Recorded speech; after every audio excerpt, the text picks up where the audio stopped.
Hello and welcome to The Price of Time, the show where we explore the defining moments that made people who they are today and the impact of those moments over time. Here's your host, Luke Tatum.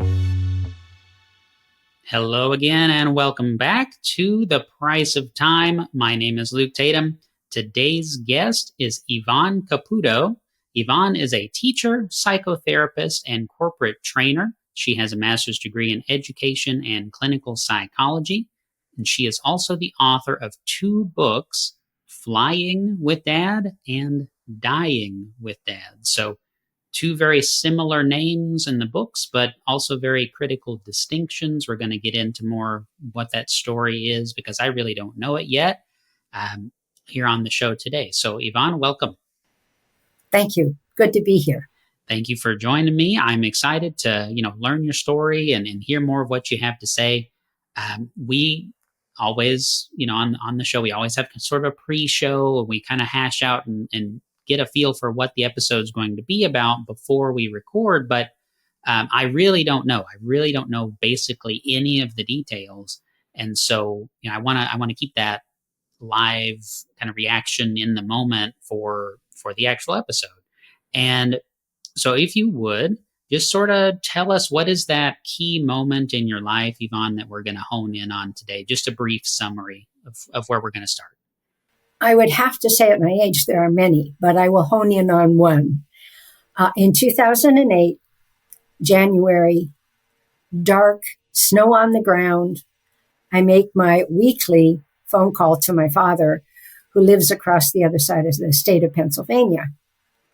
And Dad at the time was 85, a brittle diabetic. And so the call generally started with, how were your dialysis treatments? What doctor's appointments did you have? How's the in-home care going? Those kinds of things. And the relationship I had with my father was okay when we were talking about those kinds of things. But we didn't generally go much beyond that. My brother and my sister were deep into sports. So Dad and Connie and Michael could just go on and on and on. But on this particular night, Dad told me a quirky, funny, off-the-wall story about making an emergency landing in a B-24 in Fried, Belgium, near the end of World War II. And in the midst of all of this, I said, Dad, let me get a pencil and paper. I want to take notes. What do you want to do that for? And I said, this is really good stuff. I hope that I can get this down and it'd be great for the family. And I can't tell you, Luke, what happened or where it came from or what the stimulus was. But on the very next phone call the next week, I said, Dad, if you're willing, tell me more. And story after story after story just came rolling off his tongue. And I'm taking copious notes and asking questions. And at some point, I recognized I had a book. Never having been an author, maybe thought once or twice about writing a book, but I really knew that I had a book. Dad's stories were quirky and personal and tragic sometimes, but he was an ordinary GI. He wasn't Eisenhower. He wasn't any big deal. I shouldn't say that. He was a big deal to me. But it was the little interesting day-to-day things that he did during the war. And as we continued, we went on and he told me his life story. So here I had all of this information that went into a book. Along the way, I went for professional advice. I'm very okay with knowing what I don't know. And so I started reaching out to professionals, and after the third time of somebody saying to me, "Where are you in the book?" I said, "Well, I'm not in it. It's about my dad." "No, no, no, no, no. Where are you in the book?" And so I started to write about how each of these memories connected with me, his daughter, in some kind of a way. It ended up that when I had my first draft complete, I thought, now what do I do? So I'm a person who loves research. I wanted to know about the legality of some independent publishing. I wanted to know what it would take for me to get a major book dealer take the manuscript. I just looked at all kinds of sides, and I decided to do it independently because I could wait 5, 7, 10 years for someone to pick up the manuscript. So then I did research on who do I want to go with. And I wanted someone who could take me from start to finish, who would do the proofreading, who would do the editing, who would create the cover, who would tell me what to do about ISBN numbers. I just wanted one-stop shopping. So I interviewed 4 different companies and settled on Ingenium Books. So going back to your original question, the moment that my life changed was that very first phone call. Sure, sure. And well, so you say first, but the first one where there was this distinctive shift, right, in the way that the conversations were going. And so you mentioned your siblings. Are they older siblings, younger siblings? Are you a middle child? What's the situation there? Michael is 18 months older than I am. My sister is 4 years younger. I had a brother who was 5 years younger, but sadly he passed away when he was 26. So so they're now the 3 of us. Gotcha. And so it sounds like just because of the sporting kind of situation, you're more of a bookish person, perhaps, and so it just not really your cup of tea, and decided that it wasn't going to be your topic of conversation, right? You don't really know. I mean, for example, me. I mean, that's me, right? I don't know the rules of football. I was the section leader of the drum line at the high school at one point, and I had to kick off the fight song whenever we scored a touchdown, but I didn't know anything except for this means touchdown, right? So I need to kick off the fight song. I didn't pay any attention to the football game. I didn't know how it worked. I still don't know. And so I can't have that conversation. People want to talk about sports teams and stuff. I know who the Dallas Cowboys are because I grew up in Texas, but that's it. That's all I know. And so, is that more or less the situation, or was that more or less the situation? It's just like, look, I don't know what you're talking about. I don't know. I don't care. It is. Now, I had watched enough sports growing up with these guys that I knew what a home run looked like. I knew what a touchdown looked like. I knew that a football player, the quarterback would pass the ball. I knew those kinds of things. But the statistics and who was on top and what was the lousy play and what was the lousy referee call, I didn't know. So that was one of the reasons that I had a tough time with conversations, because what was the topic? What was the topic going to be that Dad and I could talk about? And the other piece of this is that we were politically diametrically opposed. So I learned in my late 20s, there were conversations I could have with Dad, and there were conversations that I needed to stay away from because it only created bad feelings. And that's not what I wanted with my dad. I didn't want to have those. And that basically came from my mother. We had had a terrible argument one Thanksgiving. And after I got up from the table, because I knew if I said what I was going to say, I could never take it back. And it was, I don't remember what it was, but it was probably cruel. So I got up from the table, walked around the block 50 million times. When I came back in, Mom was waiting for me, and she said, "Yvonne, if you're ever going to want to know your father, you're going to have to go to him. He's not going to come to you." So much, much later in 2008, I found a way to do that because I love history. I just love history. I love history too. I mean, there's not a whole lot of history books back here. Some of them are like economic history behind me, but like um, there are specific episodes in history that I get real into, and so maybe that's a different episode or something. But it's uh, it's a lot of fun to learn that stuff. And there's an author that I like, an entrepreneurial coach. His name is Dan Sullivan, and Dan Sullivan, one of his key pieces of advice that he just sort of embraced naturally as he was growing up is find people that are older than you and ask them questions and just listen, right?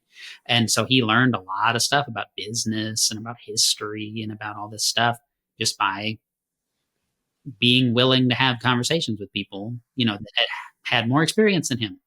And that is something that really resonated with me. So it sounds like that's more or less kind of what this became is, just tell me, I'm here to listen. I'm here to take notes. And I mean, that's really wonderful. Right. So, yeah, and that came from my final career as a human resource professional. And I learned so much from the residents in the retirement community. They would come in and they would say something that would be really, really interesting. And I would sit and listen. And you're absolutely right. I learned a great deal from them. Trials and tribulations, successes, family stories, histories, all that kind of stuff. now the kind of perspective you were talking about, how, you had none of you in the book. That whole piece of advice, where's you in the book? Where's kind of your angle, your perspective, your thoughts? And so you mentioned that came from other people. And so were you just thinking, I just need to tell these stories, and just exactly as they were? Was it like I need to isolate and preserve exactly the original tale? And then it wasn't until other people told you that you said, oh, okay, well, maybe I should offer commentary? Or kind of how is that? Or was there always your spin in some way? One of the people that I talked to asked me, have you ever read Tuesdays with Maury? I haven't read them. And I went and read the book. Maury was a college professor for a journalist. And the journalist went back to see him many years after the fact and spent every Tuesday with him.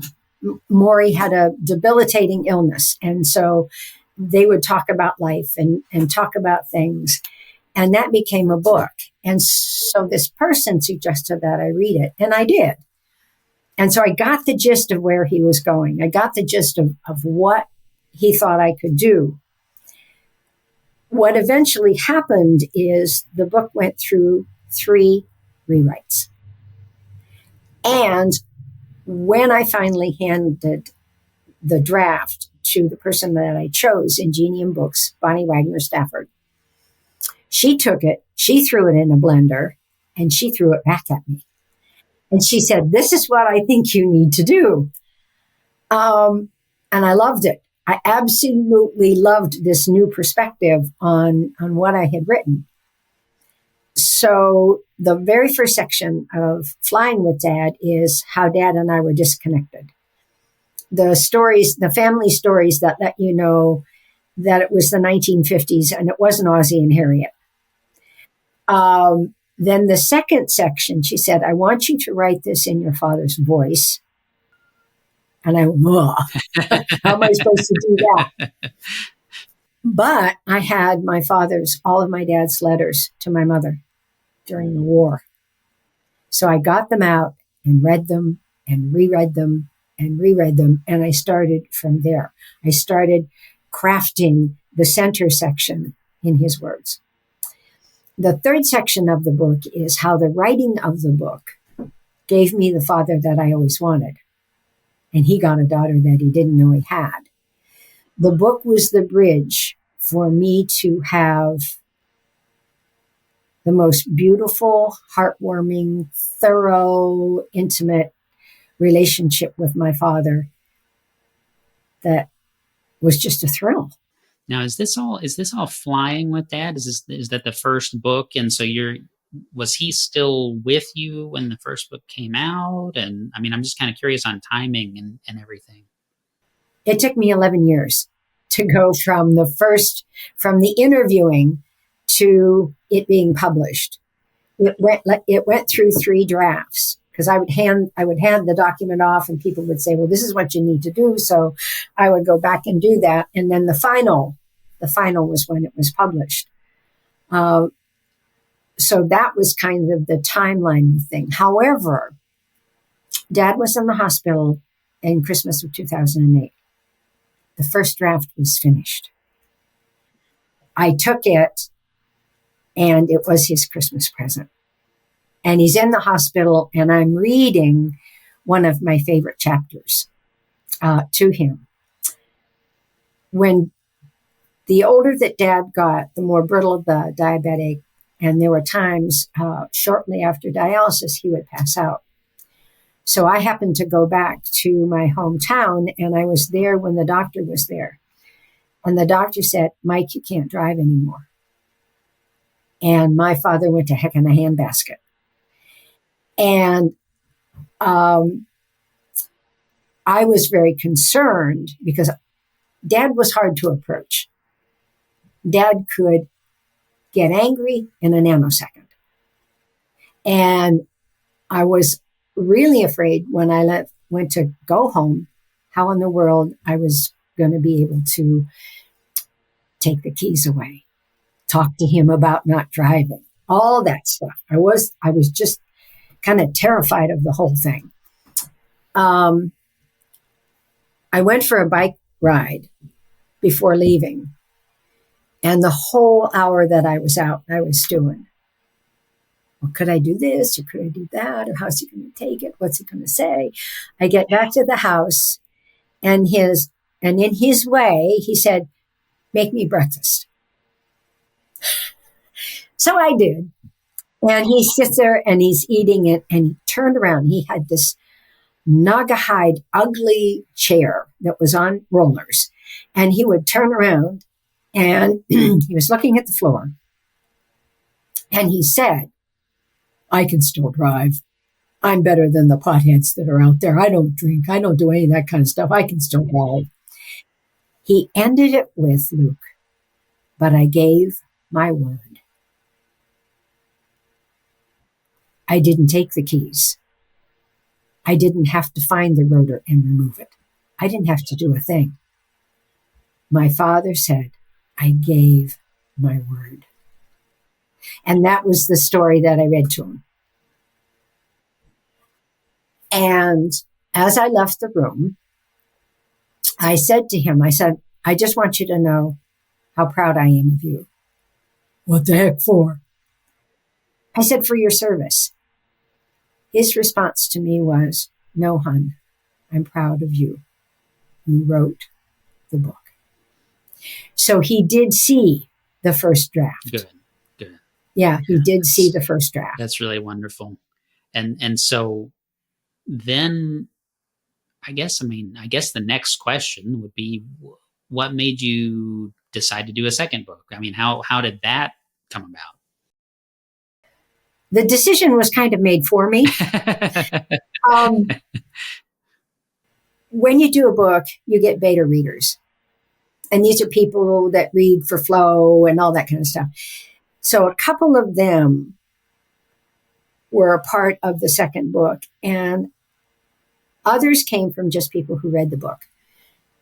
And their question was, how could you let your dad go when he might have been saved? Wasn't that hard? Where did you find the courage? And I was really stunned by those questions because Dad and I had done an advanced directive together. Yeah, we had done that. There is also this really, really beautiful document called The 5 Wishes. And it takes an advanced directive and stretches it. How comfortable do you want to be? What do you want your children to know? What kind of a funeral do you want to have? Do you want to be buried or do you want to be cremated? I mean, all these little intricate things that would be really helpful to a family. So I had done that with Dad as well. On around Christmas time of 2009, my husband and my husband's brother went back to visit my dad. He was in the hospital again. He landed in the hospital at Christmas time because it was the one way that he could get people to dote on him, and they did because he was such a character. He was so great. So anyway, we go back to the hospital, and the social worker said to me, "When can we send your father home?" I said, "You can send him home when he's ready." So Kirk and I drive all the way back across the state of Pennsylvania. The phone rings, and I'm holding it out here because my dad's screaming at me. "Why did you tell them that I could go home?" My response when he kind of settled down was, "Dad, I said you could go home when you were ready. It doesn't sound like you're ready."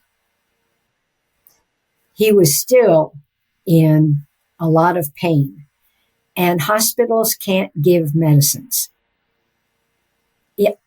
He would have had to have gotten the pain medication from the pharmacy. Okay, so at some point in the conversation, he said to me, "Yvonne, can you come home? I'm scared." And I said, "I can't drive tonight, but I'll be there first thing in the morning. I'll leave first thing in the morning." In the meantime, I called friends back in Meadville. I found somebody that could come and stay the entire night with Dad so we wouldn't be alone. In the morning, I was able to call the pharmacy. The pharmacy was able to get the medication to him. I arrived at the house about 2:30 in the afternoon. Dad was gone about 5 o'clock. And friends had come over to help me move a recliner from down in the family room upstairs because I thought that would be more comfortable than Dad trying to sleep in a bed, if he could sleep upright. So we were attempting to do that, and we heard a thud. And we went back in the room, and Dad was face down on the floor between the bed and the dresser. I'm not a nurse, so we called, and the EMTs arrived quickly. The single EMT and I moved Dad out from the bed to the end of the bed, and then they started working on him. And I went and got the 5 wishes, and I said, "No." And I was told that the 5 wishes were too old. I no longer think that's true. So I got on the phone and I called the hospital, and I called the unit that Dad was on, and I said, "Get the do not resuscitate order to the ER. They're bringing him in." Well, luckily, the doctor in the emergency room called and said, "You can stop working on him." I laid down beside him. I put my arm over his chest. I talked in his ear. I told him that I loved him. I told him that he would be with my mother, which is what he had said many, many times. "I'm ready to go. I want to see Mom." And then I did the glue in our family, which was the Lord's Prayer. And he was gone. I still feel such incredible joy at my father's passing, as crazy as that sounds. My dad had said over and over again, "My dream is to go feet first out of my own home." Well, he's on the gurney, and the guys, the EMTs, are taking him out, feet first out of his own home to go now to the emergency room to be pronounced. Luke, it was magical. They set the gurney down behind the ambulance. The doors were wide open, and all this light from the ambulance is shining on my father's face. And the snow is coming down an inch an hour. And on Dad's face was this soft, sweet smile. And I went, yes! The EMTs are looking at me like if I'd had any marbles, they were all gone. And I just said to them, I said, you have given my father his wish. Feet first out of his own home. So my father gave me, in those last years, the best gift I could have ever received. And that was his trust. He trusted me, to call me to come home, but he trusted me to carry out the things that he and I talked about. So that's what really hooked people in the first book. And they wanted to know how I did it. Well, to me, I know this sounds weird. It was easy. It was easy to do it because I was following what my dad had to say. It was easy to do it, easier, because I had seen what horrific kinds of things happened in a nursing home when families didn't agree and those documents weren't done. So dying with Dad is my journey of being comfortable talking about death and dying. It's not the elephant in the living room. My 5 wishes is complete. My advance directive is complete. My children know where those documents are. We have had conversations about what I want. It's been an open conversation. It's been an open conversation because I initiated it and they were open to it. So my passion around the second book is get those documents done, have them done, talk to your family, because the kind of grief that I feel over the loss of my brother and the loss of my mother, it's sorrow. It's so tinged with such heavy kind of sorrow, but not with Dad. Is the sorrow there? Yes. Yeah. We went to last summer, we went to air bases in the UK that were United States Army Air Forces bases. And so I came back with this, overwhelming sense of my dad. And we go in a cathedral because we're there to sing. We're the visiting choir for a week, and I lost it. I was just this big, bubbling, sobbing mess standing in the cathedral before we went out to sing. And gratefully, a couple of my choir members came over and just held me while I cried. So, is the sorrow there? Uh-huh. But matched to it is sacred joy. Can I ask you a little bit more about the planning conversation and all that? Because you and I really briefly touched on this. You know that, I own a life insurance agency, and we talk about life insurance and planning for this kind of thing all the time. And so I'm not turning the conversation into all of that, but just how did you discover, the 5 wishes, and how did you, well, let me back up. How did you discover the 5 wishes, but also how did you bring that to the present? I mean, how did you say, okay, I need to get this done? Because a lot of people, clients of ours, you say, hey, don't forget to get a will and trust and all that stuff established. Don't forget to do those things. Hey, have you done that yet? But it's the very last thing on just about everybody's to-do list, and it stays down there, right? Because it's like, I'm fine. Things are fine. And so what helped you to bring that into a current plan instead of a, bottom of the list kind of thing? My career path, I think, just set me up. I was set up. Uh, when I was working in the retirement community, I was also on the ethics board. And we had a case that came to us.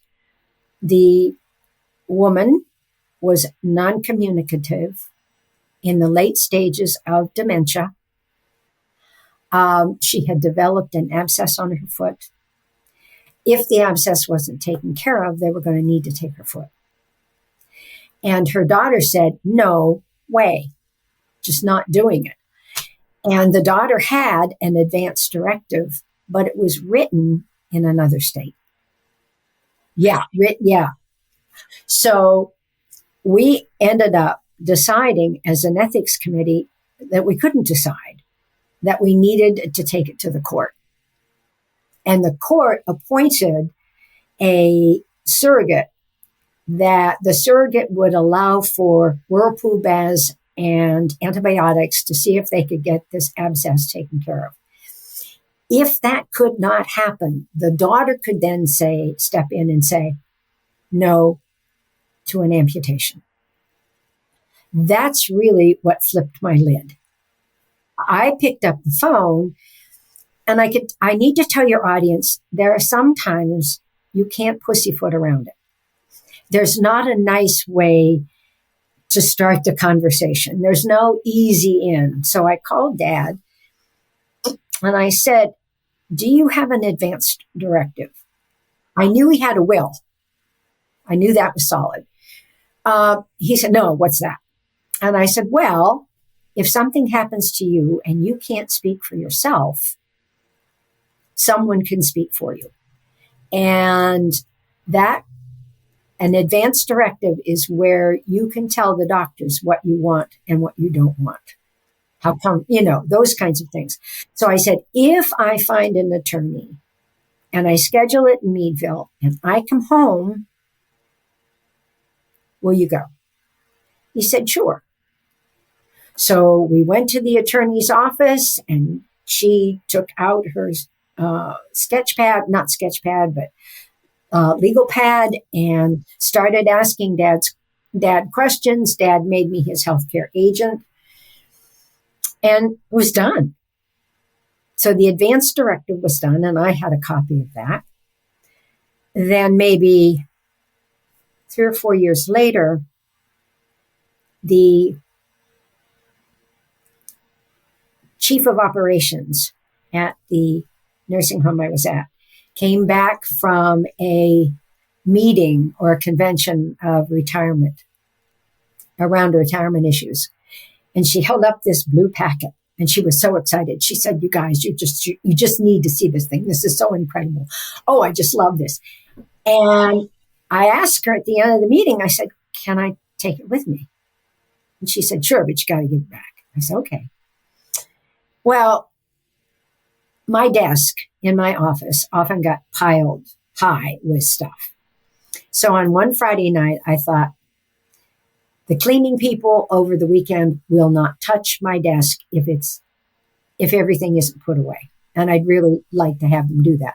So I started going through things and filing things and come across the 5 wishes. And I sat down and I read and I read and I read and I read. And I knew I have to take this home and do it with Dad. This has got so much more that I need to do it with Dad. So I made an appointment to go across the state. The 5 wishes is on the seat beside me. And I'm probably stewing the whole way home because how do I approach Dad? Again, sometimes he would just trigger and he'd be off. But I walked into his hospital room again and said, there's something else I want to go over with you. He sat up, put his feet over the edge of the bed, patted the seat beside him. I sat down. It was warm. And we went through the 5 wishes, item by item by item by item. And The 5 wishes in the state of Pennsylvania to be legal needs 2 signatures, 2 witness signatures. Okay.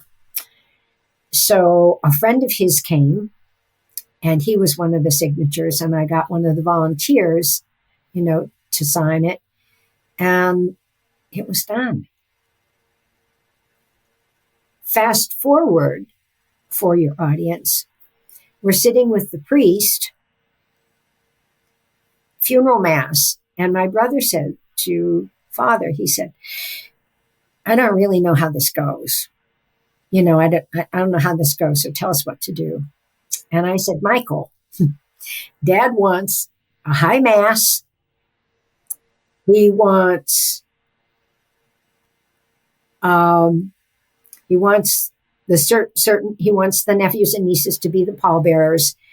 He wants those of us who would like to read to choose the readings. He wants my husband, Kirk, to sing. Kirk's got a glorious tenor voice. And he said it will be Amazing Grace, the Lord's Prayer, and the Ave Maria. That's what I want. Done. Just done, just done. So the funeral was all taken care of in terms of what Dad would have wanted. So that's the steps that happened that got us to the place of the 5 wishes. It's I can tell, as you're walking through all these things, just how much comfort and peace of mind and everything that you had at each of these steps. And that is sadly not the norm. You hear all these other stories, and certainly in my line of work, our line of work, you hear a lot of stories of, estate planning that isn't done at all, and contested, property transfer, and all this crazy stuff that can happen and does happen all the time. And you mentioned it, going to the court, and that, can be a disaster, right? I tell clients, like, if you don't have any plans and it's up to a judge, and a judge may not decide what you want, and it's actually pretty likely that they won't. They'll pick something you don't want them to pick, for some aspect of something, and you won't have a say so, unless you do it in advance. And so it's just so important. And I'm really, really glad that you had the foresight, and you sat down and read the 5 wishes and went through all those steps and had it done that way. Now, I'm going to totally jump in a different direction. So, bear with me. It's a big, big shift. But earlier, you mentioned the year 2008 a couple of times, right? So when we kind of have been focusing on it, happened in 2008. And for me, talking about econ and being an econ nerd and all that, 2008 is a very significant, economic moment in the nation's history, let's say. And so if you would, I'm just curious if you could describe, did that have an impact at the time? Was that something that just blew right over because your focus was on your dad? Or was it something that was creating a lot of turmoil, within your family? Do you remember anything about the Great Recession, as it's now known, in the context of any of this other stuff? It didn't. I worked in a nursing home, and my husband was a consultant. So for us personally, so here's another thing that Dad did. When my mom died 7 years earlier, he started a certificate of some kind. All his burial expenses were taken care of. We got money back because he had that all done. He was on a tight budget because it was his pension and Social Security, but the home was paid for. Where it hit us is when we sold the house. Oh, sure. When was that? What year were you trying to sell? We sold the house in 2010. Okay. So still very much in the after effects of all yes. that. Yeah. So what was that like? Yeah. We don't have to spend a lot of time on that. It's personal curiosity more than anything. We decided to have the house auctioned because when Dad died, it was January. And we went through that winter of keeping the heat on and having somebody take care of the house. During a heavy snow winter in Meadville is not a good time to sell the house. And then as the spring came, because the housing market was so crazy, we didn't feel like we could have a wait for another winter season to roll around. So we decided to have an auction. And it sold for much less than what it was worth. So that's a hard piece. And you're right, in that sense, the 2008 crash really hurt us. But I can say this because of my belief, it was money. It was just money. You know, Dad was where he wanted to be. It had gone the way he wanted to go. The very last thing we did in the empty house was we moved the dining room table down to the family room. And one of our favorite priests came up and we had a final mass in the house to say goodbye to my parents and to say goodbye to the house itself. So that was an important thing family-wise for us to do. Well, you had the house paid off, or, the house was paid off. I shouldn't say you had it paid off, but, so that's very important. That gives you a lot more flexibility and options, and there's, most people have a mortgage still, you know what I mean? And so there's, it could have been a lot more complicated of a process. So I'm just thankful that, y'all and, your whole family had kind of taken the steps that needed to be taken and things were more or less in order.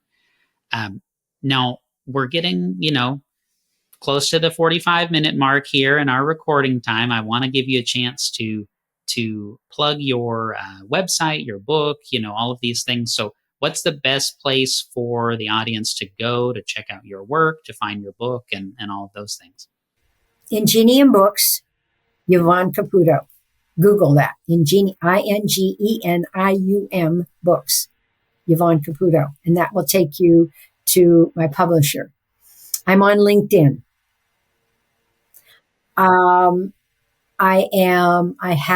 They can find me on Facebook. My email address is really very simple. It's Yvonne Caputo, YVONNE CAPUTO, 4 all lowercase. I think that's pretty much about it. Okay. And of course, I'm not going to put your email address in the description for this video because I don't want you to get a lot of spam from people copying and pasting your email address. Having it audio is fine, for the listeners of the episode, but I don't want to put it plain text in the description box. But all the other links, and you've provided some of those for me already, all the other links will be in the description box below this video once it's live on YouTube. And so please do, if you're listening to this, pause video, check out the links below, check out the books. And Yvonne, is there anything else that I didn't ask you that you were hoping that we would get into today? There are 3 stories about what has been the result of dying with Dad. One young woman said after she read the book, my parents have come to me and come to me and come to me and want to talk to me about it, and I keep shushing them away. No, it's too soon. We don't need to do that. You're going to be around for a long time. She said, we're now doing it, and I'm doing it for myself. So that's story number 1. Story number 2 is an 85-year-old who I interviewed, and he became curious about the 5 wishes, and he went and did them. And on his 87th birthday, he said to his daughters, my birthday present is this, a Zoom call, and we're going to talk about the 5 wishes. I want you to know what I want. So they're in the midst of this discussion, and he says, I want to be cremated. Well, Dad, what do you want us to do with your ashes? His response was, I don't care. Throw them over the bridge. Don't mean anything to me now. And they both sisters spoke up and said, well, wouldn't you like them scattered on the farm? He had been raised in a one-room farmhouse on the prairie in Canada. And he said, well, that's too much trouble. And they said, no. This is something that we would really want to do for you. So he went in and he changed his 5 wishes. The most powerful story, Luke, is I belong to a group of women writers. And one of them read, as a beta reader, Dying with Dad. She was chronically ill and in pain a lot, and surgery after surgery after surgery. And she ordered the 5 wishes, and she sat down with her family and went through it. We received news that she was asking for hospice. She wasn't going to go through another surgery. And her husband set it up so that we could talk to her for 15 minutes on a Zoom call. I didn't say much in the 8 minutes that were on. She just kept saying, thank you for the 5 wishes. I'm so ready. My family is so ready. They agree with me. I have found a new church. I have found a place that's going to accept this. Thank you, Yvonne. It's wonderful. Yeah, it's wonderful. You just never know whenever you have anything you do, really anything you do in the world, you just never know what kind of impact that can have on other people, but especially a book, right? That's one reason that I wrote my book. It's because I can only talk to a certain number of people, in a given period of time. I can only talk and have one-on-one conversations with so many people in a day and in a week and in a month or whatever. But my book is just sitting there. I don't have to physically do anything, and so it's a way to get your message and your, important conversation started with more people without having to do it, and so it's really, really great that, you've been able to have that kind of impact, and especially to see that impact because, somebody picks up your book somewhere and reads it and takes action, you might never know, but to actually get that real time feedback from real people, and that's a really cool experience. And so I'm really glad that you told those stories, and I'm really glad that we had the opportunity to do this episode here today. I'm just very, very thankful for your time, and I hope that everyone will check out the 5 wishes, and I hope that everyone will check out all of the links and check out your book and all of those wonderful things down below. Yvonne, thanks so much. Have a wonderful day. It's been a pleasure. Thank you. Thank you. All right, y'all. That does it for another episode of The Price of Time. Thanks so much for being here. Again, do check out both of Yvonne's books down in the description box below, and we'll see you in the next episode. Thank you so much for listening to The Price of Time, hosted by Luke Tatum. Subscribe to us for more episodes. Check the description box below to learn more about our guest. And if you found this episode valuable, please share it with a friend.